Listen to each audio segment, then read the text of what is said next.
শোনেন, অনেকেই বলে ওই যে গ্রামটা দেখতেছেন সমস্ত জায়গা আমার।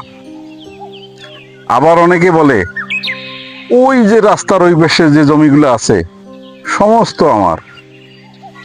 আবার কেউ বলে ভাই অনেক কষ্টে একটু জমি কিনেছি, ওই জমিটাই আমার। তাদের উদ্দেশ্যে বলতে চাই, ওই জমি যদি আপনার হয়, তার আগে কার ছিল? তার আগে কার ছিল? কারণ কারো ছিল।